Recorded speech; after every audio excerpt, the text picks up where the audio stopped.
ತನ್ನ ಪ್ರಾಣಶಕ್ತಿಯನ್ನ ಎಲ್ಲ ಜೀವ ಜಂತುಗಳಿಗೆ ನೀಡುವಂತಹ ಶಕ್ತಿಯನ್ನು ವಿಶೇಷವಾಗಿ ಅದು ಹೊಂದಿದೆ.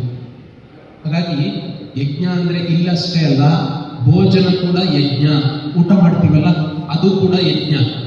ಅಲ್ಲೂ ಕೂಡ ನೀವು ಊಟ ಮಾಡುವಾಗ ಊಟದಲ್ಲಿ ತುಪ್ಪ ಇರಲೇಬೇಕು. ತುಪ್ಪ ಇಲ್ಲದೆ ಊಟ ಮಾಡಿದ್ರೆ ಅದು ಭೋಜನ ಯಜ್ಞ ಆಗಲ್ಲ. ಇಲ್ಲಿ ಹೇಗೆ ನಾವು ತುಪ್ಪ ಇಲ್ಲದೆ ಅಗ್ನಿಹೋತ್ರ ಮಾಡೋದಕ್ಕೆ ಸಾಧ್ಯ ಇಲ್ವೋ, ಹಾಗೆ ಊಟ ಕೂಡ ಅಷ್ಟೇ, ಅದು ಯಜ್ಞ. ಒಳಗಡೆ ಕೂಡ ಇಲ್ಲಿ ಜಠರಾಗ್ನಿ ಇದೆಯಲ್ಲ, ಆ ಜಠರಾಗ್ನಿಗೆ ತುಪ್ಪ ಬೀಳಲೇಬೇಕು. ಅದಕ್ಕೆ ನಮ್ಮ ಹಿರಿಯರು ಹೇಳಿದರೆ, ಸಾಲ ಮಾಡಿ ಆದರೂ ತುಪ್ಪ ತಿನ್ನು. ಋಣಂ ಕೃತ್ವ ಘೃತಂ ಪಿಬೇತ್. ಸಂಸ್ಕೃತದಲ್ಲೂ ಇದೆ, ಅದು ವೇದಗಳಲ್ಲಿ ಇರೋದು, ಯಾರೋ ಹೇಳಿರೋದಲ್ಲ. ಋಣಂ ಕೃತ್ವ ಘೃತಂ ಪಿಬೇತ್. ಋಣ ಅಂದ್ರೆ ಸಾಲ, ಕೃತ್ವ ಅಂದ್ರೆ ಮಾಡಿ, ಘೃತಂ ಅಂದ್ರೆ ತುಪ್ಪ, ಪಿಬೇತ್ ಅಂದ್ರೆ ತಿನ್ನು ಅಂತ.